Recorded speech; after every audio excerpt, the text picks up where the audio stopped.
Hi, I'm Caleb Pickens. I am the co-editor-in-chief of the Eureka Bugle here at Eureka High School. I'm meeting with our superintendent, Dr. Cain, and I have a few questions for him about Prop S. First of all, what is Proposition S?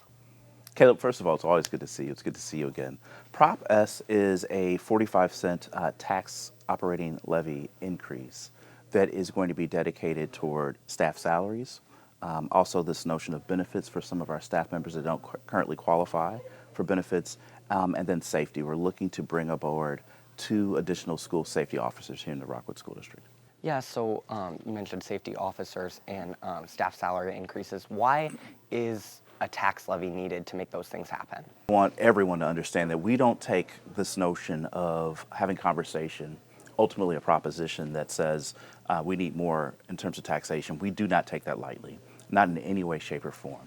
But the brass tacks truth is we have fallen behind from a competitive standpoint with other school districts in St. Louis County.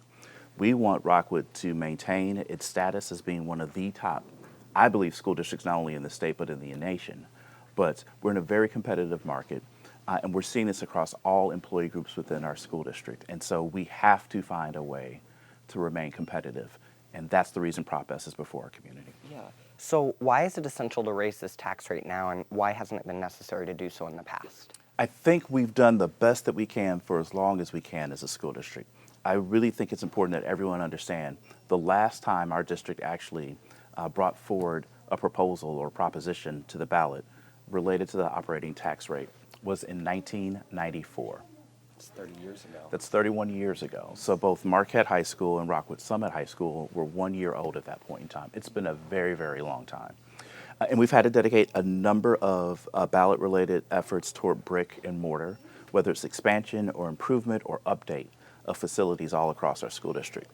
But we've got to make sure we're taking care of the main thing. And the main thing in the Rockwood School District is always going to be the people. We need to make sure that our folks, again, are in a place where our salaries aren't going to be at the top of St. Louis County, but that we are able to remain competitive with what's going on in St. Louis County. Absolutely. So currently, how is the Rockwood School District funded? There are a combination of different factors and funding sources. 79% of our funding comes from local resources, and then I'd say another just over 20% comes from both federal and state funds themselves. So the vast majority of funding that we receive in our school district comes from the local level. So who would receive salary increases from Prop S funding? The answer is all employee groups. Secondly, I think it's really, really important that people take away this message. What we're going to do is engage in a comparative analysis of what is going on with salaries in the St. Louis market compared to where we fall within the Rockwood School District. We frankly have a number of employee groups where we're fighting literally against federal minimum wage. We've got to find a way to close that gap, to close and address some of that gap, and make sure that we are, again, in a position where we can offer salaries that are competitive for all employee groups within our school district. That doesn't mean the exact same pay rate in terms of increase for every employee group, but when we say all in the school district, that's exactly what we mean. We say it when it comes to students, and in this case, we say it, and that's what it means when it comes to staff. Yeah, absolutely. So like you said, this tax levy has been in the works for a long time. It's been 31 years. But many community members recently have supported the RNEA's actions last school year with the salary negotiations. Was that kind of serving as an impetus for getting this levy on the ballot now? I would say timing is more of an issue in terms of what's led to the conversation of us putting this on the ballot right now. We put Prop 3 on the ballot in November of 23 because that was the pressing need at that point in time when it came to HVAC, most definitely HVAC systems all across our school district, other infrastructure needs that we've had, whether it's been one-to-one technology needs, all of those components, finding a more effective means to actually fund that type of improvement within our school district was a priority. We're now in a place where it's all about staff. And how do we find a way to maintain this notion of competitiveness? I've said it multiple times because I really need people to walk away with that understanding. Again, it's not about us getting to the front of the line, so to speak, when it comes to pay rate.